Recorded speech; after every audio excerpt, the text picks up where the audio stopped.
Muhammadu Mustapha, that's the names my father gave me when I was born, each onto my birth certificate. To my family, I was Bodu Mustapha. In Half-Dai, they knew me as Bote. Soldier Town, they called me Yahi. At school, I was Mustapha Njie. At work, just Mustapha. In business, and everybody knows me for this now, it's TAF. To my dear wife Jatu, she called me Njie. My children, they call me Daddy. My grandkids, they call me Grandpa. But the name that I held deepest for came from my mother, Yabajan. And she called me Sumamodu Mustapha. Yes, I've been someone of many names, a man of many stories, shaped by journeys across the globe. For years, people told me, you must write a book. But I chose something even better. This documentary, a chance to walk you through the laughter, the struggles, the lessons, and the love that made me who I am today. To everyone who walked this path with me, I say a very big thank you. Words will never be enough. Now sit back, relax, and let's take this journey together. And welcome to Walk with TAF.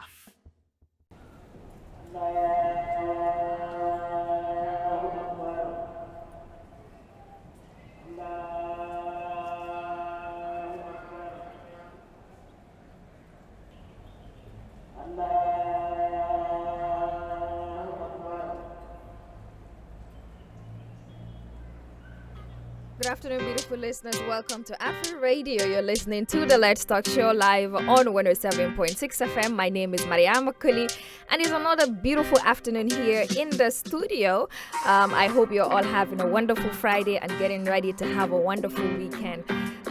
Today on the mentorship program, I'm really excited and happy to have a very important guest with me in the studio, Mr. Mustapha Njie. Welcome on the Let's Talk Show, Mr. Mustapha Njie. Thank you so much. I know you're one of the busiest men in this country. Thank you for hosting me. Yeah. It's my pleasure and honor to be here.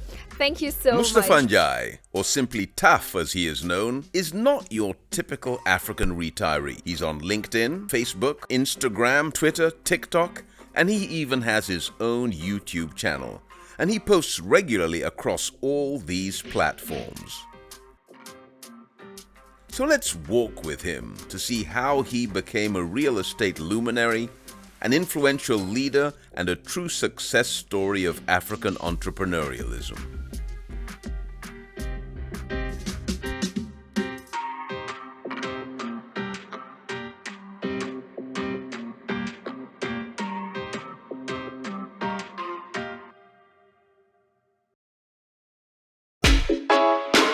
This is the Gambia, Africa's smallest non-island country. You may have heard of Kunta Kinte, or maybe you've recently read about the Smiling Coast with its wonderful beaches. But let's go back a few years. Aside from its 50-mile coastline on the Atlantic Ocean, the Gambia is today surrounded entirely by the Republic of Senegal, the result of a 19th century agreement between the colonial powers Great Britain and France. And when the Gambia took its independence from Great Britain on the 18th of February 1965, Mustapha Njie had just turned 8 and was living in the capital Banjul, which at the time was called Bathurst. Mustapha's mother was a street food vendor, and his father was a civil servant. And together they raised their family of 11 children in a 2-bedroom house based on a strong Muslim faith and a deep commitment to family values. Wow. I went to this class, this was 4B. 4B, I started doing woodwork, which today my career is about this. So it all started here. When Mustapha graduated from Gambia High School in 1975, he hoped to travel abroad to further his studies, like so many of his classmates. But his father just didn't have the money to allow Mustapha to fulfill his dream. My father passed away in 1979. I was only, 12 20, 22 years old. Our dad, for us, has always been a very loving father. He took care of us in ways which I think were exceptional in that day and age. My mom used to go and sell sandwiches in the mornings, and my dad would make sure that we all had breakfast, we all were properly dressed, and we had a special bond with him. And in a way, his dying was very much a shock, because I think we were all transitioning. Now, if the father is no longer around, somebody has to step in, and he stepped in. For my brother too, that came in as quite a change, because then he also now had to assume responsibilities as the male head of the family. He took up all the challenges.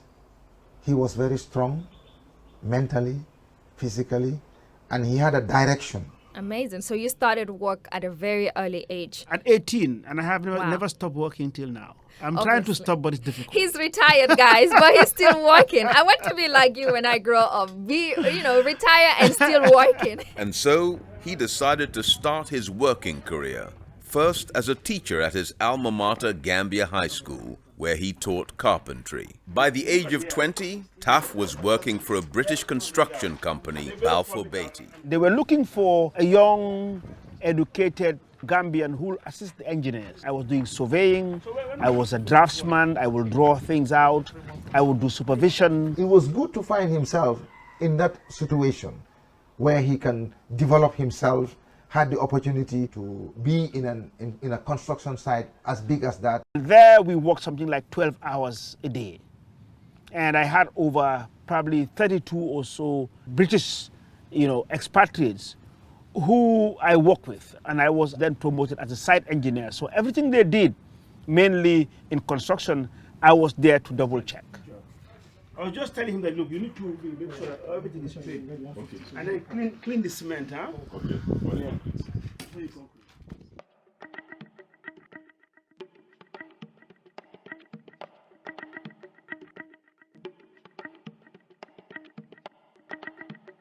So we woke up in the morning, very ignorant about what was going on. Around the mid-morning, 10 o'clock, two of my friends and I said, well, let's go out there and see what was going on. You were hearing gunshots from far. I just felt a bullet through my thigh. Boom! But I was so lucky, it didn't hit my bone. So I saw the blood was just sprinkling out. And I had to be rushed and then put on an ambulance and to the theater. It was at the very beginning of the event, so I was lucky. So they took the bullet out. If it had hit my bone, definitely my leg would have been amputated.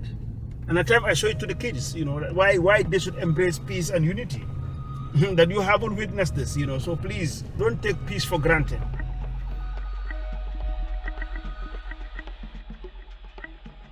And by the time the 1980s rolled around, TAF was already establishing a name for himself in the construction industry. He took part in a number of large-scale construction projects and traveled the length and breadth of the country. As a young man, he was earning a good salary.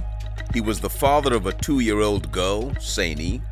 He'd started to build his first house, and he'd just met his future wife, Jatu. I was working for Balfour Beatty, and we were building this big hotel. And my wife was working as the secretary to the personnel manager. Yeah. It was the hotel where I worked and retired from. Yeah. I knew the time that she would walk into the hotel. I will be at a distance, and with my surveying instrument, I will increase and see her through my lens. I courted her for quite a while, and we dated for almost, I think, 5 years before we got married. Following his time at Balfour Beatty, he worked briefly for Luis Diaz de Lozada, a Spanish-owned construction company, before joining a local Gambian construction company, Sehu Cisse & Sons, where he soon rose to become the assistant general manager, the second in command behind the MD. Today, as you survey the terrain of modern-day Gambia, TAF's fingerprints seem to be all over its landscape. The many different construction projects that he has been involved in represent his years of apprenticeship, his years of grooming, his university, his learning academy, because all those experiences combined together would later allow him to soar on his own, leading his own team to the heights of the construction industry. In the year 1990, with his business plan in hand and financial help from his uncle, the late Dr. Ibrahim Malik Samba, Mustapha launched his own construction company. Morning. Morning, morning, Naham. Morning. Naham. That's good. I'm the last one there. Morning, Naham. He was now CEO of TAF Construction, and this would eventually become the launching pad for his global vision. When I started my business, I first was targeting private businesses. So I built like private warehouses, offices, and also residences. There was a vacuum. There was a need for somebody like Musapha in the industry at the time.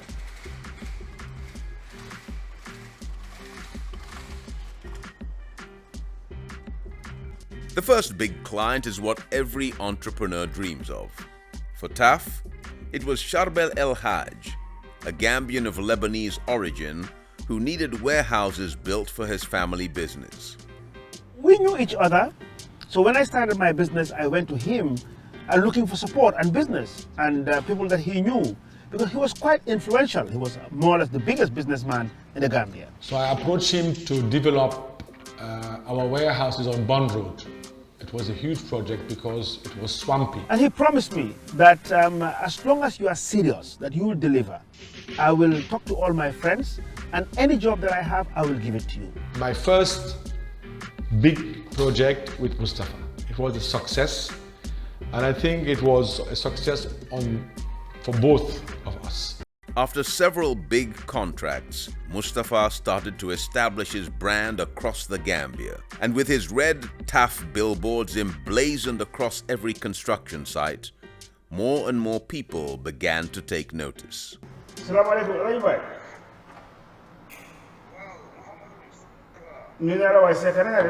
Hey, this guy, he was working for Sehu Sisa and Son. He was working for, he's this guy, you know. The people would pass, drive by and see this warehouse is coming up. And it was being built by TAF Construction. So it was a good also visibility, good advertisement for Mustapha. We ended up being partners and became very close. And he's one of my very close brothers, more than business. The early stages, Mustapha was full of ideas and goals for his future, not only for his future, his family, for the country, and he regarded his for the whole continent. In 1991, he was selected for a 3-month international entrepreneur program in the United States. When I came back home after that program, I thought, wow, how can I now implement what I learned from the US? I saw the need to develop houses for Gambians, targeting Gambians who are living in the diaspora. And that is how I also started my building material business. In the tourism industry, we saw there was a vacuum. We had a hotel together. We went into Senegal together. We went into insurance together. And in 1992, after only 2 years of running his own business, Mustapha Njie, alias TAF, won the coveted Businessman of the Year title awarded by the Chamber of Commerce of the Gambia. President Sadauda Kairaba Jawara was there with his cabinet. All the diplomats were there. And I never expected it. It was only 2 years after I started my business. And my uncle was there, with the family. And I was just announced as the Businessman of the Year. My uncle shouted, out of joy. It almost shook the whole hall. So whilst everybody was congratulating me, he came to my office. He said he wanted to see me at 7 o'clock in the morning. And when my uncle said 7 o'clock in the morning, I needed to be there at 6:30. So I was there. He walked in and closed the door and told me, now you have a challenge. Now that you have been recognized at this age as the Businessman of the Year, you now need to maintain this. And I will never forget that in my life. And to my uncle, I owe everything. He was there for me. Mustapha had now become a household name in real estate development, and he started looking beyond the borders of the Gambia.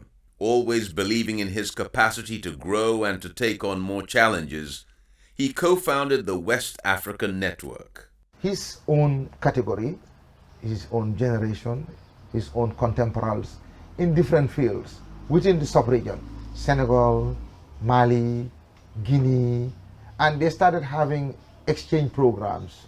So I started being exposed, seeing things in other countries. When you meet and interact all the time, exchange ideas, you know, it broadens your mind, and then that is the step towards going corporate. His company, TAF Construction, started taking on large public works projects. I competed to get government jobs. I remember I won the contract to build the Women's Bureau, which is in Banjul, during the Jawara regime. And that was one of my biggest jobs that I did. And this was around 1992, 1993. Then, on July the 22nd, 1994, a military coup overthrew the Jawara regime.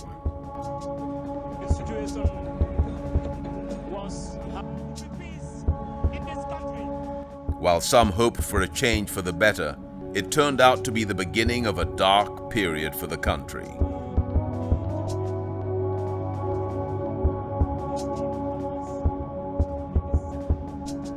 On the surface, it was a calm and bloodless regime change, but in the end, it isolated Gambia politically and economically.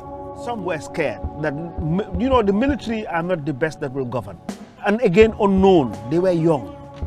So in general, especially for those of us in business, we were very, very worried. And because of the repressive nature of the new regime, many fled the country. It also became quite clear that this new government intended to remain in power for some time. I was scared to death. And I think almost every Gambian thought, wow, we are finished. But to my surprise, as far as business is concerned, less than a year later, they wanted to build some schools to prove that they can do better. And what they did was they looked at the Gambian contractors they thought had capacity and could deliver. And I was one of them. And then more jobs came in. I partnered with CSC, a Senegalese company, as a subcontractor. And more jobs came after. The startup TAF Construction had now become a known and trusted company in and out of the Gambia. The vision TAF had when he started was gradually becoming a reality. Developing estates, targeting the Gambian diaspora, merging with other ventures and investing in other African countries. All of that happening in the Gambia, but you still remain number one, you still remain the best and most trusted as well, which is key in business. What do you think really would make the customers trust you and your business if they want to purchase a property or a land with TAF Africa Global? Well, trust. I mean, in every relationship, you need to develop a trust. And the trust is developed through honesty. And I do tell the young ones all the time that two things that I think that you need to have, you know, to be successful is one, hard work.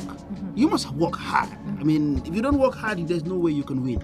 The second thing is honesty. So I try to be honest in every relationship that I have, in anything I am doing in life. Like, for example, I answer every phone call. I have a client who is disappointed about the quality of work one way or the other. I will pick up the call, I will go to site, I will be on my men to go and fix it. And I apologize. Not everything can go right. And when you go wrong, take responsibility, be accountable to it, and then solve the problem. In the mid-2000s, Mustapha's name became embroiled in a very public controversy when he was allocated land by the Ministry of Lands for a housing project involving international institutions. What happened then, really, the minister was accused of, you know, taking bribe from me, plus some other government officials, which is untrue. It wasn't true at all. But I think it was something too big for the president at that time just to swallow. So he stopped it by firing the minister at the time, the permanent secretary, the top directors.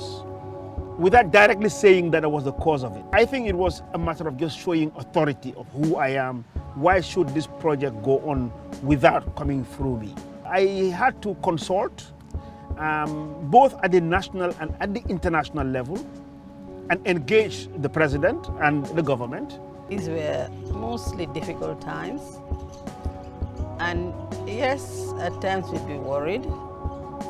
But you know, his way of looking into this is always, you can never give up. You have to keep on trying. It took some little bit of time, but it was solved, you know, understanding that, look, this project cannot be stopped because it's for the benefit of the country. Not only that, but also you are showing a good example by empowering your own national.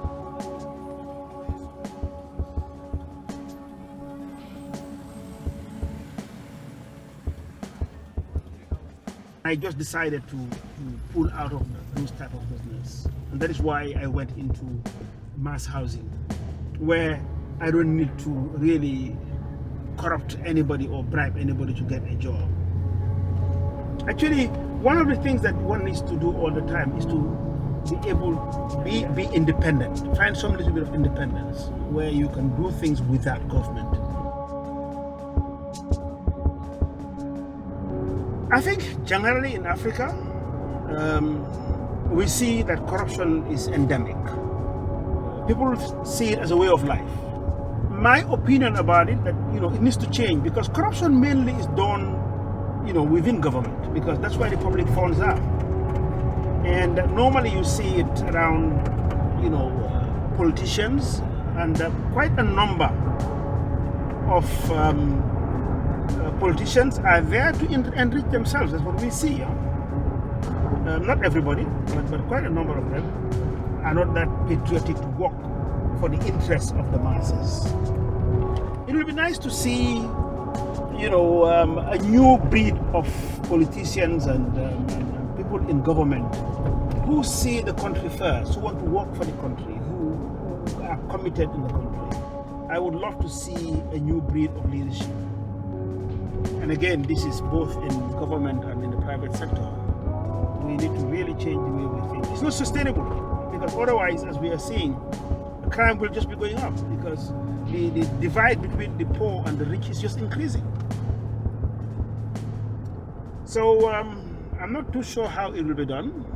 I try to put some little bit of prayers in it, that one day we will see, one or two or three who wants to change the way things are done and rule better, be better leaders.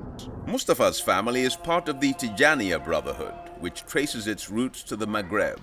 Tijaniya is an order of Islam that places great importance on prayers, culture, and education.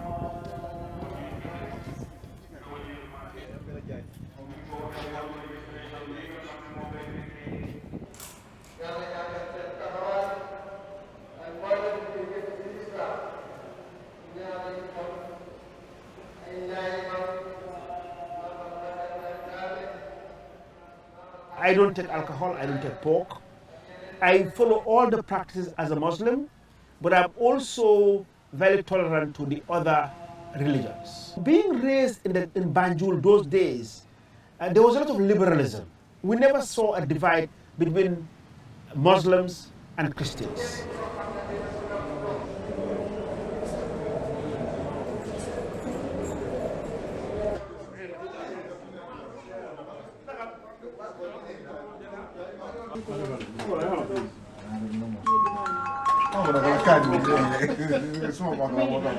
I don't want to blame her, but not blame the government. Hello? Talking because you have said you want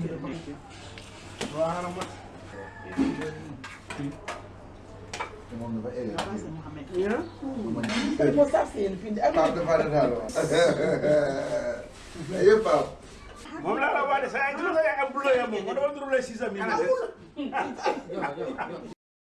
Mustapha treasures having weekly routines with his family.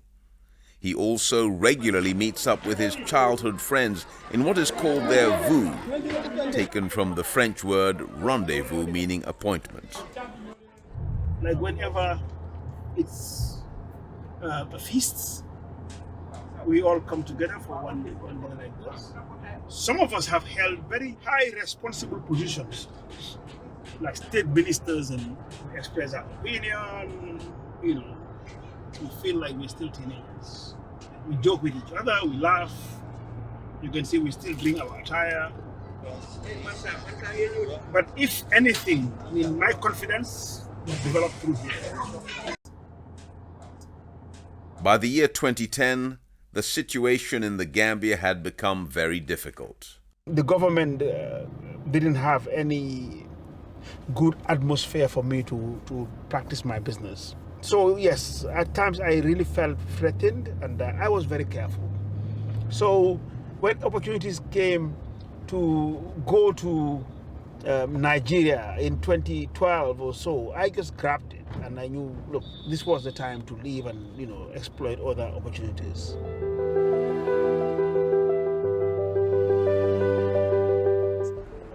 Don't tell me something like this is not beautiful. My brother, my sister, the revolution is happening. It's time for a borderless Africa. It's time for each and every African out there to know that Africa belongs to Africans. Don't be scared in investing in another African country.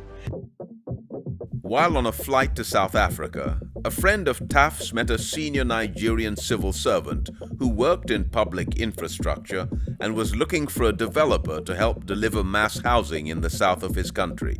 This friend immediately connected the two. Now, fast track, I invited this gentleman, Chidi, to Gambia to come and see what we were doing. He was happy, he was convinced that I could do it.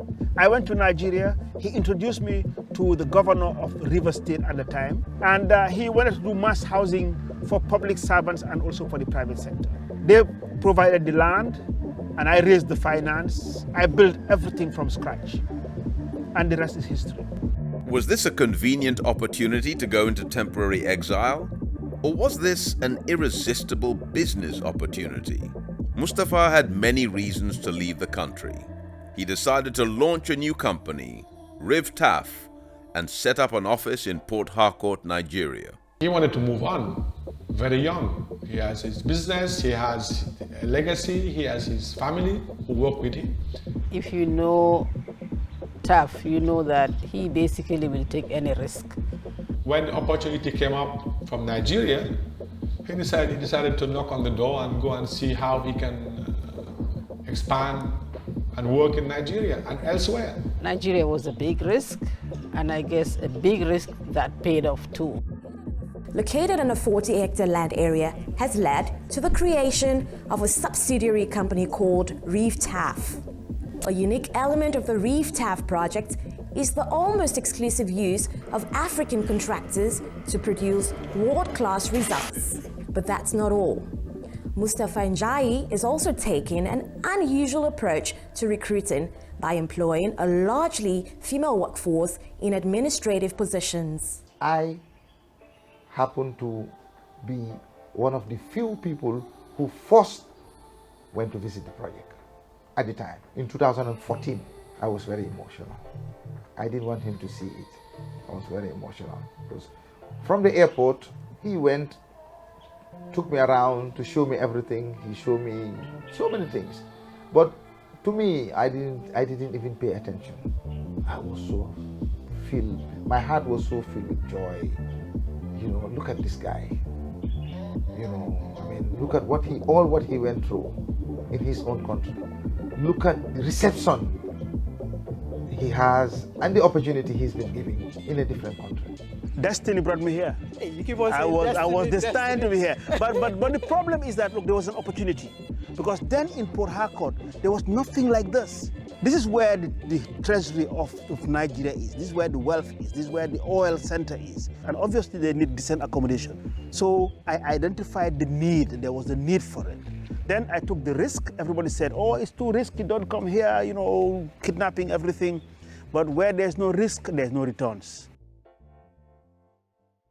If they can develop a place like Dubai, where everybody goes into, why can I not do it? Building skyscrapers. Again, the other good example is Rwanda. If Rwanda, who went into a war in 1994, you know, can turn around that country to be like the paradise today of Africa, where everybody thinks that they're doing well. Why can't I do it?